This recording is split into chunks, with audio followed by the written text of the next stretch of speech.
The marketplace and buy real estate or sell real estate or invest in real estate, and now we want to look at value, in search of value. So we titled this little section, In Search of Value, Rates, Return, and Rationale. And between Wade and Wesley, you're going to hear a good sense of where they see the marketplace, what's happening in the marketplace relating to value, to rates, returns, cap rates, things like that. So let's see, our first speaker, Wesley, you want to start off? Sure. Please help me welcome Wesley Moore from Cook Moore Associates out of Baton Rouge.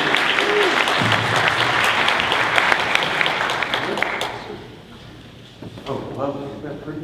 Yeah.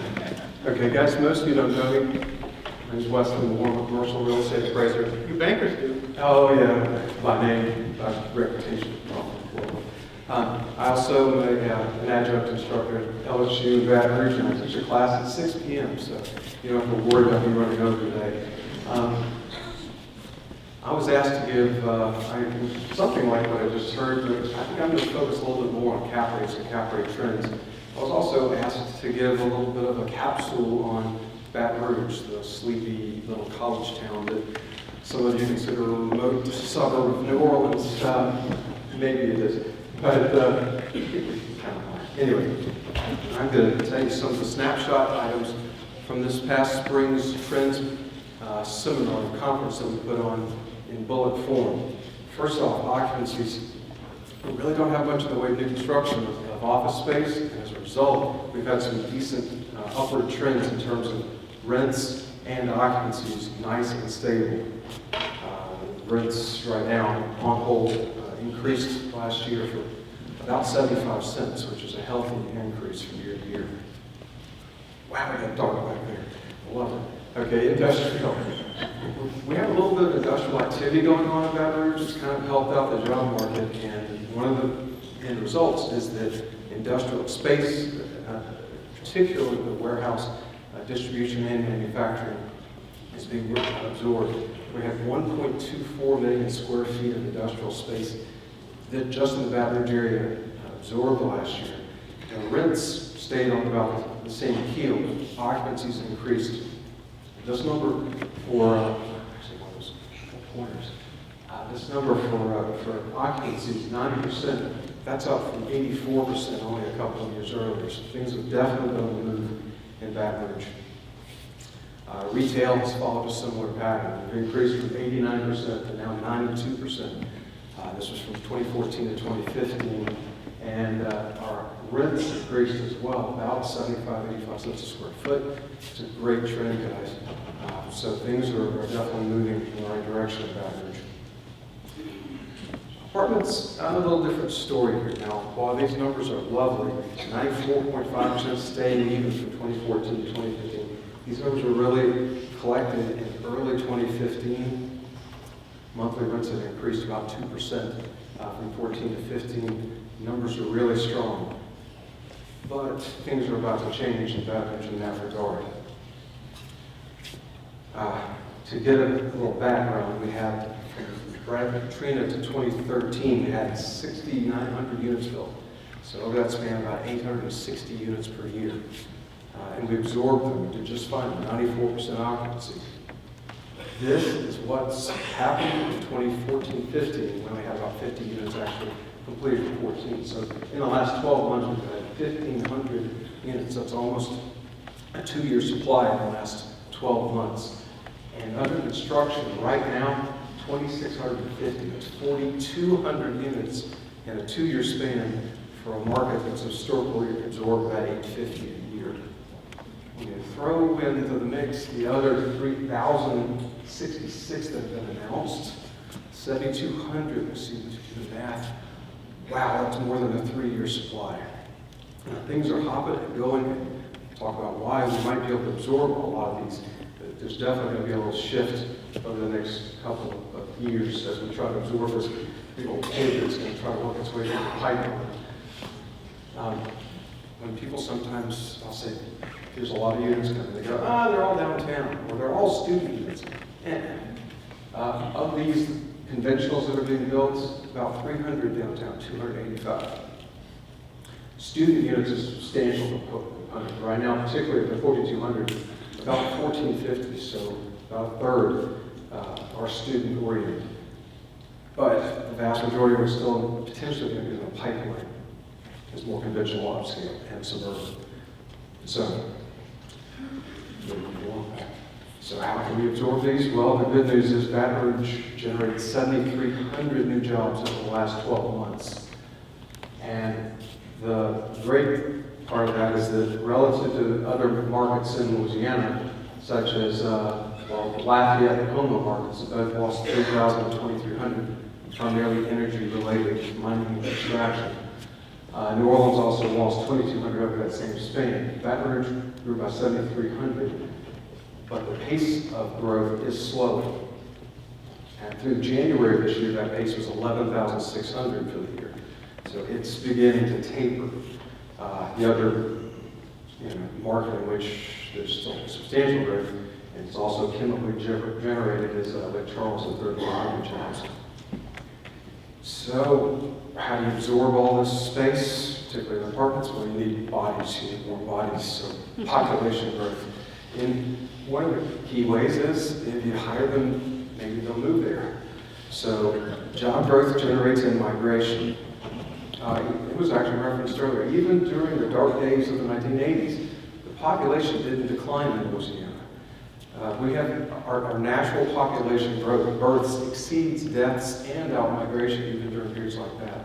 So we still need to replace housing units. That was one of the questions earlier. Housing units don't last forever. They deplete. They reach the end of their physical or functional lives. You gotta keep building, both single-family and multifamily. It leads to absorption of all the different types. As those jobs come in, you gotta put a desk someplace, you gotta store the materials, you gotta feed those people, and they like to shop. On and on. So, what is the population growth? In the case of Baton Rouge, the key thing is household growth. How do you fill up those households? The growth rate has been about 3,000 households per year in Baton Rouge, MSA, and the projection for the next 5 years is 15,000 over the next 5-year span. In fact, the math really works out well in that regard. You think in terms of 3,000 household per year growth. The normal ratio is 30% renters, 70% owners. That's the historical pattern. 30% times the 3,900 per year. That's what we've been absorbing. Love when math adds up. So if that shifts, if you can't afford to buy a house, either because of down payment or haven't actually had credit or a job or things like that, and you can't move out of rentership into ownership, then that ratio will shift. The 30-70 becomes 65, 35, 35, 65, and these numbers shift as well. So I was also asked to talk about cap rates and what's been happening. Now, what I'm going to show you are national trends. They're not specific to New Orleans or Baton Rouge, but there are publications there, surveys of active market participants. I'm one of the survey participants in the RERC CID report. I will caveat, the numbers I'm going to show you are not for New Orleans, so don't call me asking me for these cap rates, because they're low. They're for the big markets, big boys. So, but the great thing is I'm going to show you some of the data that's available to you either through subscription or online if you're into cap rates and what's happening with them. These are reflective of what they call Tier A markets, the really large major metros. We don't have a Tier A market in Louisiana. We're lucky if they don't classify us as tertiary, but the key numbers that are relevant on this big table, and I'm going to, if anybody really wants these nitty-gritty numbers, I can provide them to you. Or you can get my contact info. I'm not going to spend enough time on the slide. The key things that are relevant here is overall capitalization rate. It's legible back here. 5.48% is the average from this most recent quarter, third quarter of 2015. If you look at the trend from 5 years ago, it's down to 227 basis points. That's what you're doing. Think along the lines of cap rates and how I'm talking about, it's a multiplier of income. It's the lower cap rate for the same level of income, the higher the value. In terms of the lower required rate of return. One of the things I always ask my students early in the semester is, who in here plans to be a real estate investor? Most of us are trying to get elected. They don't And I get about, fourth of the class raises their hands. And then I'll say, okay, who in here plans to own a home? And they're like, well, everybody in here is a real estate investor. And if you happen to be owning your own office or your own shop or your own home, you're a cap rate investor too. It's not relegated solely to investors. If you choose to be your own tenant, you're foregoing collecting market from somebody else. You're still purchasing your pricing decision is based on cap, whether you realize it or not. Most recently, that trend that I don't really like seeing in this particular, but apartments at least, is from the preceding quarter, cap rates rose by 18 basis points. So a slight rise as opposed to this trend that we've been observing for 5 years, 3 years, or 1 year ago. Those of you who may recall that in 2010, the world was in a global recession. That adversely affects cap rates. In Louisiana, I have not seen this pattern. We didn't go into the doldrums like they did in the major markets of the nation. And so we also didn't have the big hit to climb out of. So that's another reason. Don't call me and ask me for a cap rate 100 pips lower than it was last time. We really have been pretty even keeled. I'll show a couple of other property types. Here's one that really changed. Industrial, 282 pips from 5 years ago, 157 pips. In the case of a 6 cap rate, I think in terms of multiples there, that's a huge increase in value over a short span, relatively short span in terms of real estate years. Move along to show this is office space. It didn't have quite as big of a dip. One of the things I'll mention here is industrial cap rates nationally 5.56, office cap rates almost 100 basis points higher. And then shopping centers even higher, 6.81 is your average. And those didn't dip as far during the recession. So shopping center retail values didn't decline in the retail segment quite as greatly. This publication is great too, in that it gives some spreads between going in and going out cap rates, residual cap rates, as well as some of the trends in I love when you look at what did people think 5 years ago the rate of rent increases were going to be, for less than 1%. Where now they're expecting, in particular for some of the other property types, to be more in the range of 3%, as opposed to declining for office space only 5 years ago. RERC, a lot of numbers on this page too. The key thing that I would point is that most of the cap rates that happen in this range nationally are 5.5 to 6.5 cap rates. I don't see cap rates that low in Louisiana. It's simply done. Not real world numbers. So we're not quite caught up with the rest of the nation when it comes to that. But what more importantly is that the numbers have been improving. This is quarter by quarter cap rates. As cap rates decline, holding all else constant, values rise. And if you look at the 2011 national average for all the different property types, 7.41, those have steadily declined through all the quarters, at least through the beginning of this year. That's the trend that I like to see as cap rates decline. Now, here's another one. I'm going to have a slide that talks about this in just a second as well. This cap rate derivation before reserves or after reserves, what does that mean? If I'm coming up with an income projection, I can start at the very top, my gross potential income, or maybe I deduct some vacancy and get an effective gross collections figure. Maybe I even carry further down and I deduct some operating expenses, and we can debate which ones belong in. Or reserves, that's an allowance for replacement of big capital, big ticket items. Is very arguable when it's kind of a sinking fund set aside. Some people will want to deduct those before getting to the bottom line number that they're using to derive a cap rate. Taking that income number, dividing by the price paid, and getting an indication of that rate of return.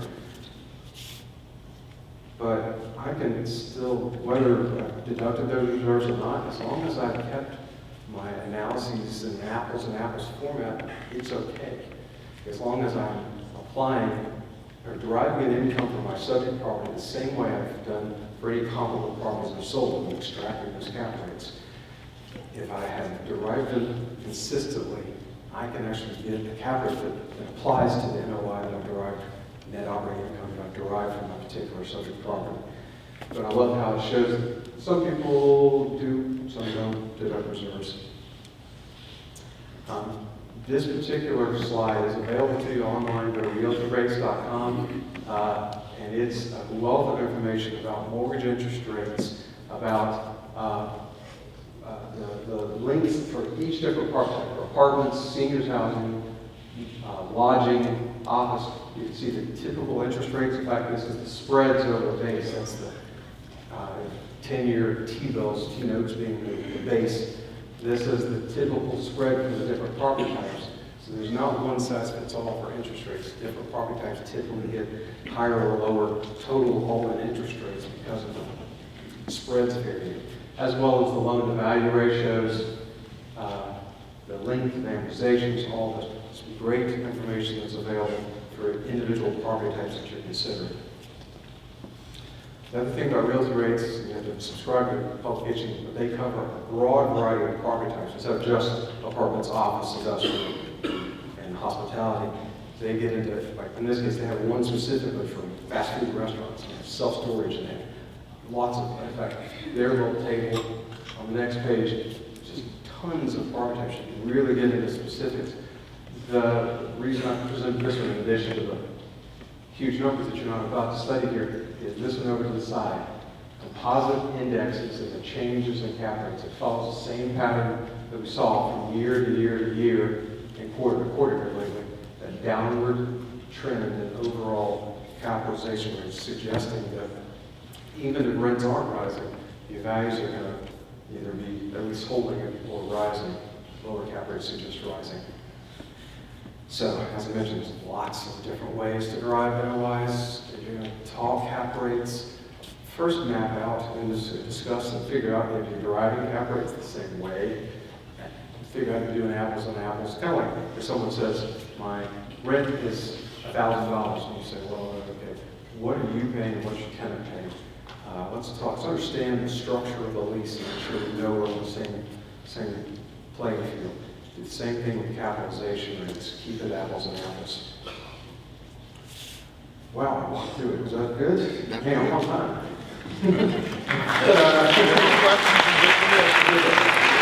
Questions in just a minute, okay? Hi, Wade Regis. Happy to be with y'all again today. Thank you, that'll advance me through these. I'm going to try to tie together various loose ends for us today. How come it isn't going? Wait, Come on, the man. mic's not on. Green? Yeah, wait, the mic. Something's happening.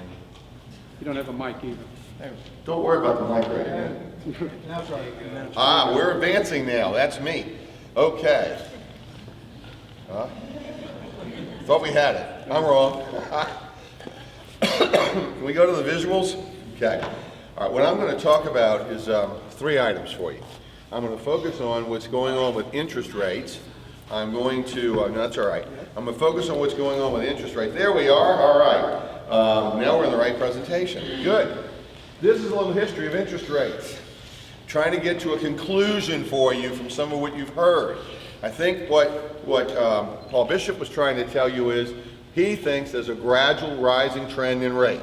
He can't tell you how soon it kicks in. We are at, in August 2015, the mortgage rate was at about 3.91%. It is now down around 3.75 is the national fixed rate number. If you add 25 basis points to that, you'd have a 4% mortgage rate. And I think that lenders, I'm on the board of a lender, will take some advantage of this long period when we haven't been able to raise rate to bump them a little further. So his numbers are at 4.6 as where the rates might be by the latter part of 2016, and I think that's a pretty reasonable number. It might be a little lower. That would be if they only do one move. And I'm a fan for one move and quit, because we're in an election year. They don't like to raise them during the middle of a presidential election cycle, and I don't think the markets worldwide are going to take the U.S. raising rates very well. So I'm hoping we have a very small, modest increase sometime in the next several months, plays its way through the system. Paul Bishop is right. You end up at about 4.6. We've got a Federal Reserve economist here tomorrow, first thing in the morning, to talk about just this subject a little more. In terms of free information sources, Wes has walked you through a bunch of it. There's stuff at Bank Rate Monitor. Some of it's free, some of it's not. FreddieMac.com has free information on the economy and on interest rates. The St. Louis Federal Reserve has a wealth of free information for you. Caldwell Banker Real Estate does a cap rate survey. Generally, a summary of it's out there in the open.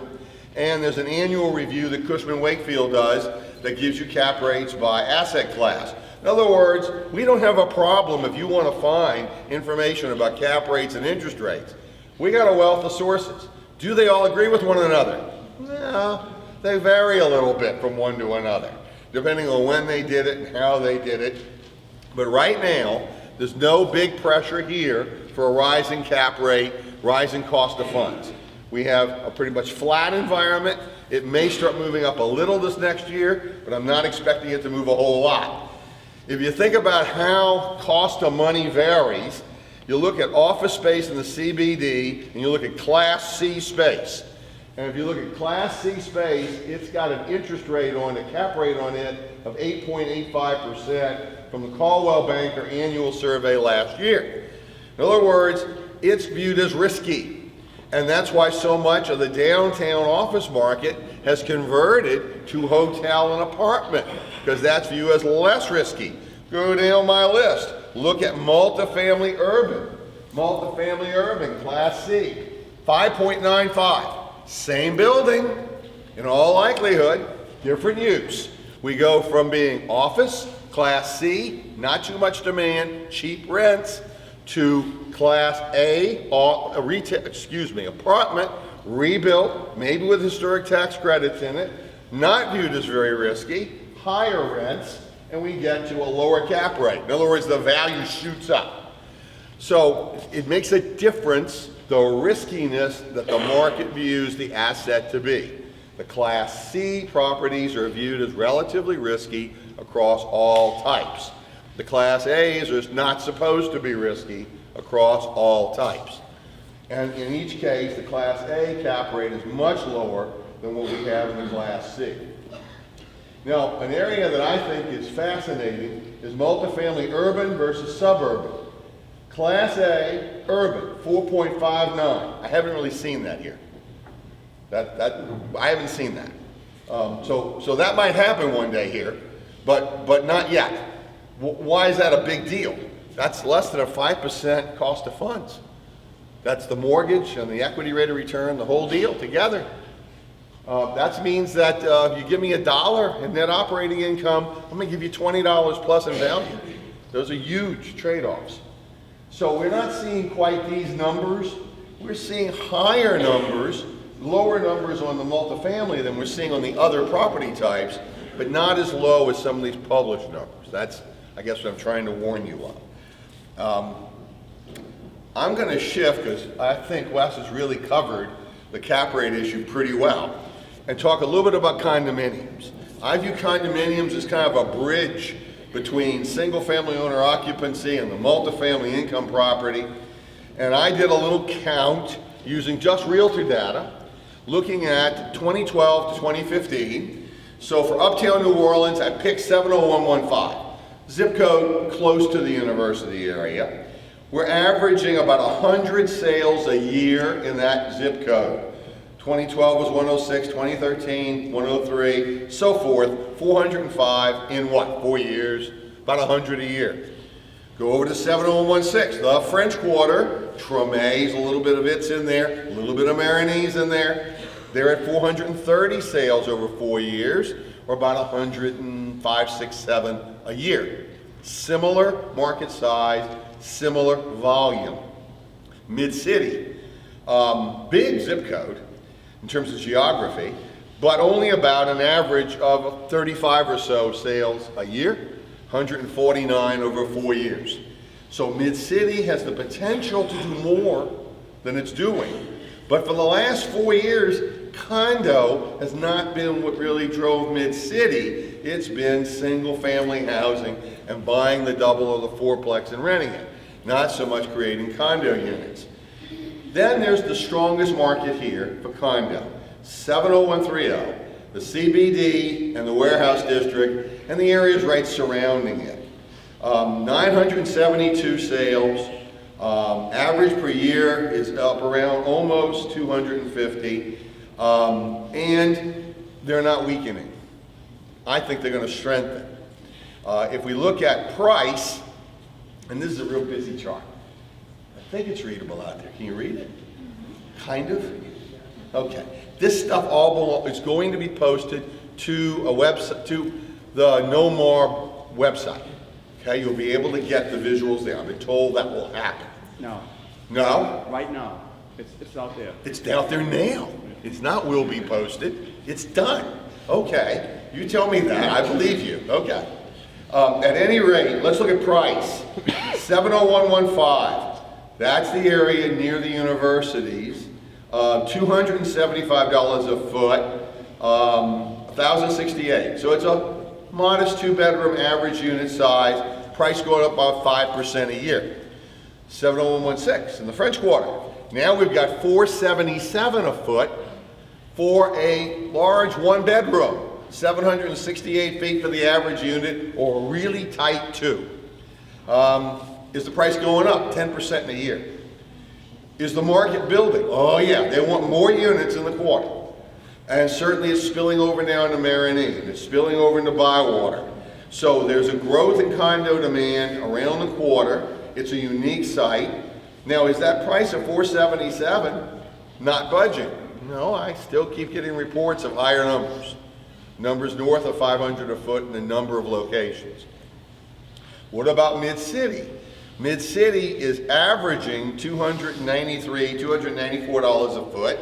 It, according to this data, went down slightly in price in 2015. I just think that's one of these statistical anomalies. We've only got 30 or 35 sales a year. Few of them get smaller and lower priced, or they're in inferior condition, and it skews the numbers. So when you start looking at tables and you see things that don't make sense, sometimes that's just right. They don't make sense. It's a small sample. So let's look at a big sample. The warehouse district, 70130. That's averaging $359 a foot in 2015 dollars. $439,000 average unit price. Again, just kind of a decent sized 2-bedroom. Is there more demand coming that way? It looks like there is. That's my impression of it. Now, is this a market being driven just by, I don't want to have a single family house and I want to live in that area? Sort of. We've got a lot of buyers who are not from here that are buying in 70115 in the French Quarter area and in the CBD warehouse district, who vacationed here and like it, and we're getting some second home action now. We're also getting some investment activity where units are being bought to be condo, and I wonder if people are looking over their shoulder thinking they might be able to make it into kind of a rental unit on a weekly schedule, contrary to necessarily what the law says. We have a little growing market here right now in B&Bs. And, renting a condo, on the edge, but anyhow, there may be a little bit of that going on. The point being that I don't think the condo market's in trouble here. I think it's doing okay. We probably can support a little more volume. Problem is, it's an expensive process to go through and really do all the renovation on the units that are needed, and then try to figure out a parking configuration that makes some sense. I think the parking is a real problem. So, I've given you a little taste for where the condo market is, and I've given you a little thought on where the interest rates are going. Why don't we bring up the lights some? How about that? Bring up the house lights some, and we'll try to do some questions and answers. Because there's probably more of those out there. Can we raise the right lights, please? I can't see anyone. Well, I can't. I have lights in my eyes, and it's dark. Okay? Well, wait, while you can't see anyone, I have a question for both you and Wesley. Okay. A practical question. Practical You question. gave us a true spread of interest cap rate numbers that probably most of you could read, and it is available on NOMar's website currently. And average range was in that 5.5% to 6%. But my question is, what's reality for New Orleans and Louisiana? For a Class A apartment complex? Just pick a couple categories of assets and What I've observed, this is my derivation of NOI, by the way, in my extractions, are typically around 6.5 to 6.75 for a newer apartment property, 7.5 to 8% for older Class C apartment properties. 8%, 7.75, 8% is a predominant figure for both retail and office. 7.5, 8, is it? 7.5 to 8 For retail office. For retail space, for shopping center, Right. small strip shopping centers, as well as most office, 8.5 or 9 if it's in a secondary location. I've seen 8 at the lower end for industrial, 9 for a lot of 8.5 to 9 for a lot of the warehouse space. Wayne, you concur? Yes?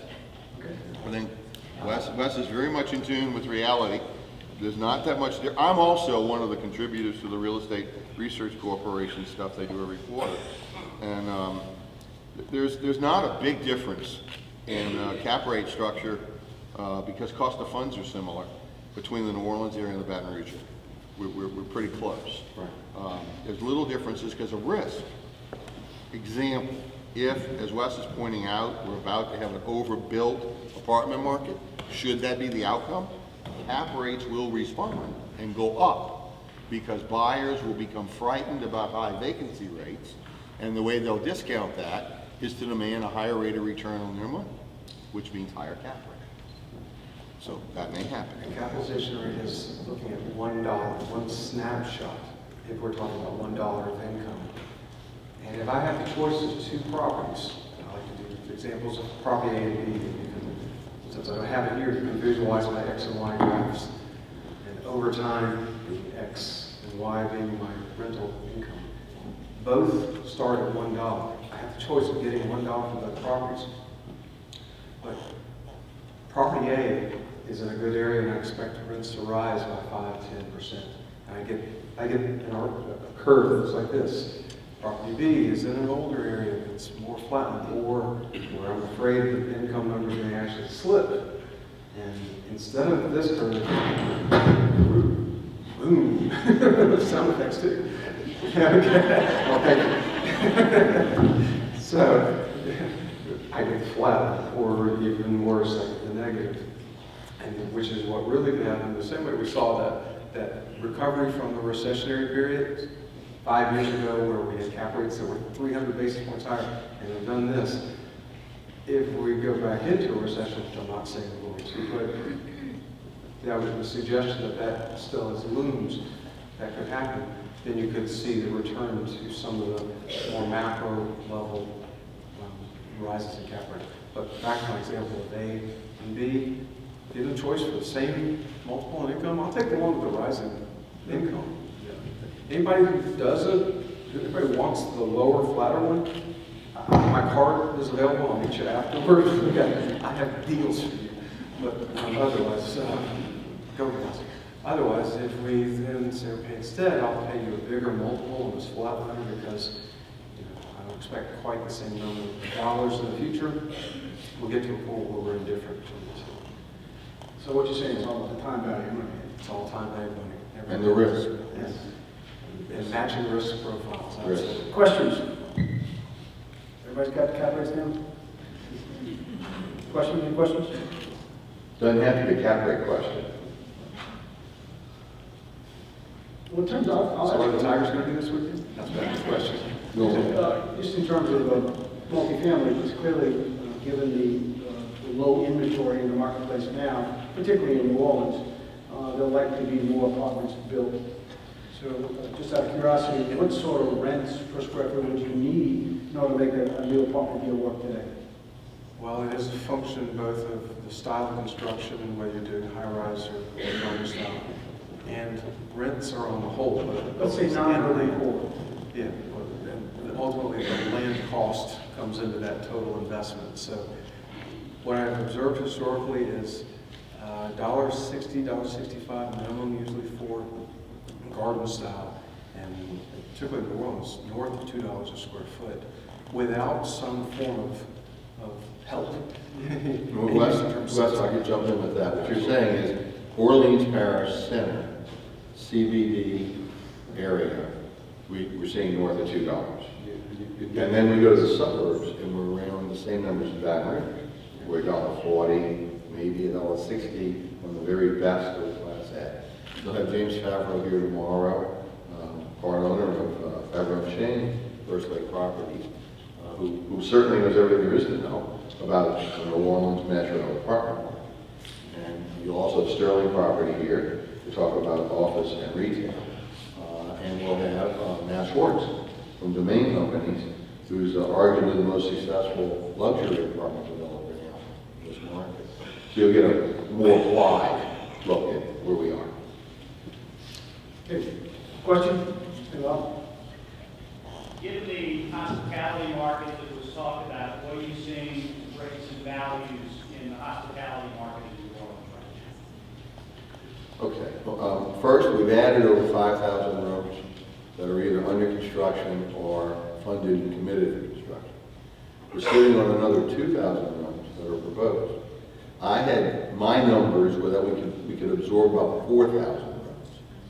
So they're blown through my numbers. And I remember when I gave them, people thought I was a little nuts. This was a few years ago, that we could do that. So we're going to test how much supply we can bring to market. We're trying to bring 7,000 units here to market over the next 36 months. And then some of that's in Jefferson, a big chunk of that goes in downtown New Orleans. So it'll stress the market. And there'll be a period probably where our occupancy rates pull back a little, and then with a little more time, we'll finish absorbing all of that. Right now, we have one of the highest occupancies for a major resort convention center market in the country. And we have pretty strong rents. So I don't know how all this will play out, because there's not a very clear mapping right now who's finishing when. And the sooner you finish, the better off you are. So we may have kind of a rush to the finish line in some of these properties. But we are looking at a big year in New Orleans historically was a 500 to 700 unit year. And we're now looking at a supply that's an 8 to 10 year supply on what we normally would have done. So it's going to take a little time for us to digest that. Am I answering you? Yeah. And what I've extracted as far as cap rates, Class A, hospitality, around 7.5. Class C, 9.5 plus. It's an interesting, a wider spread. So if the vacancy rate should come up a little, we'll have some rising cap on the Class A still. It won't stay at 7.5, it'll come up. Fair enough. Questions? Any further questions? Can't hear the mic.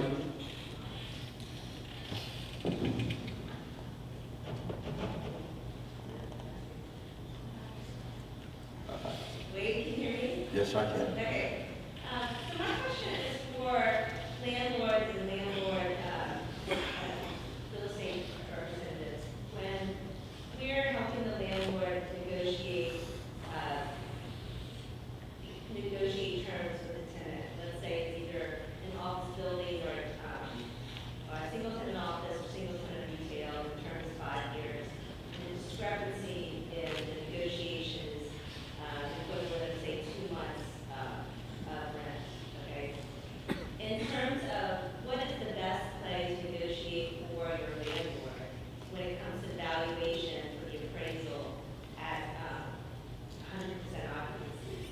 Is it better to negotiate for, like the landlord has the option of paying that amount out, or giving the tenant 2 months free rent on top of the 5-year term, or giving them 48 months of 48-month term? Well, I mean, there's a lot of ways to slice and dice, as you just said. I'm a fan of the following things. Wherever possible today, try to shift to a triple net lease. We were in a period of rising insurance and property tax costs, as well as other operating expenses. So I prefer to see as much as possible that shifted to tenant. Second, look for a lease structure that has reasonable escalators in it and make them be fixed rather than CPI.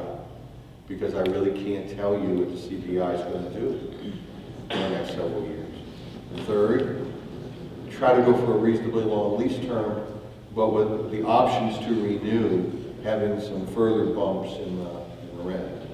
That's the hardest one to get. The tenant needs some help with TI, and since you're going to end up getting the benefit of the TI over time, it's going to be your improvements anyway. I don't think that's a great place to make a deal breaker in terms of how much you're giving them as an allowance. What you want is them to be highly successful. If they're highly successful, it'll all come back to you. It'll all work out. That's my thoughts. From an appraisal standpoint, if you have a front-loaded lease, one with the rent being higher in the earlier years rather than a little discounted in the first year or two or three and then rising, if you're lucky enough to get an appraiser that actually does discounted cash flow analysis, they'll recognize the present value as future cash flows. And if they rely more heavily on direct cap, if you're lucky enough from that lottery standpoint, then they'll take that front-loaded lease, then you'll get higher value there. So the answer is it depends. But you don't know which way they're going to approach it. True. Okay? So I'm saying let's get some cost off the table to the tenant. I think that's an important item today. Higher appraisal. I got a question for you. As appraisers, and obviously you're called on to rub your crystal ball on a very regular basis, and for all of us, it's usually cloudy, and the bank's depending on you to be very clear. So are we at a market cap, a market peak, or a new baseline in terms of value? Question. Well, if you looked at that cap rate trend I showed you, the declines in cap rates were diminishing. I think we may be at or near that point where, in fact, on one of the property types, it had turned from one quarter to the next, we'd actually risen. So we may be at that peak. And the other factor that comes into play is that although it seemed imminent for the last year plus, the federal funds rate being increased could potentially lead towards some uptick in mortgage interest rates. In my experience has been that cap rate tends to almost be immediately impacted if there's a significant move in long-term mortgage rates.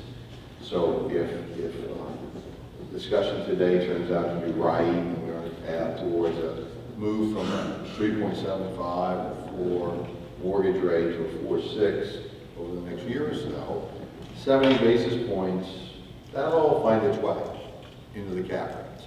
So that'll begin the downward pressure on value is what that will start.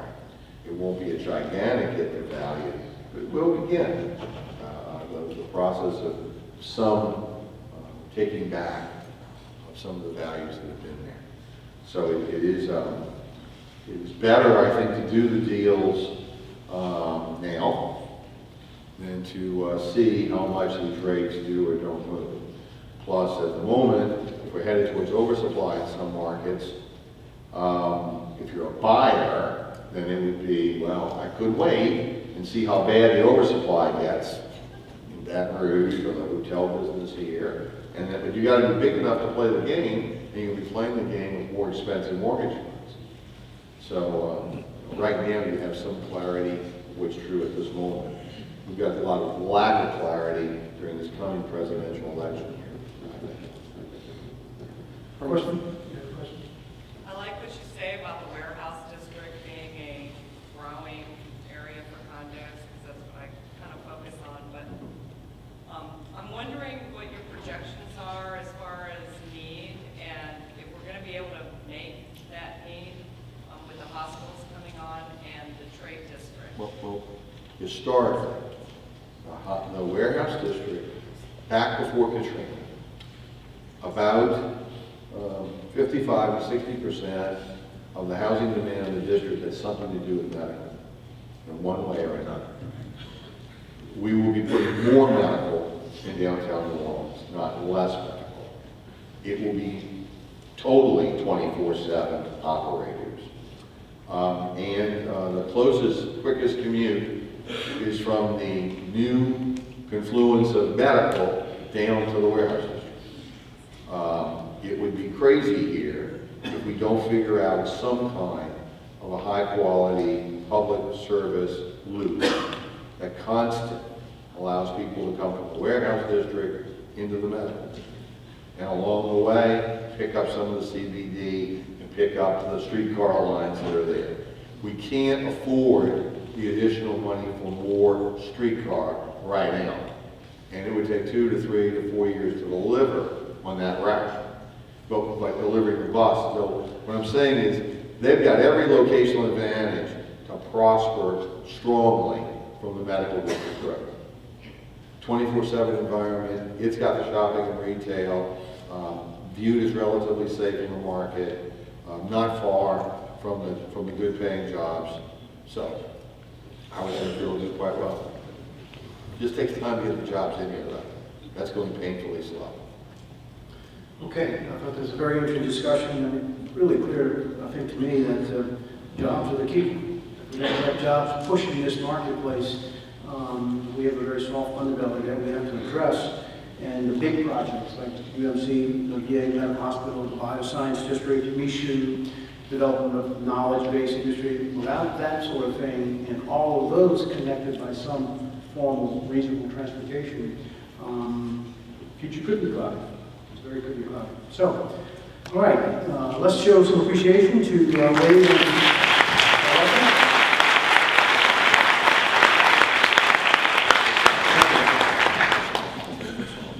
okay, yes.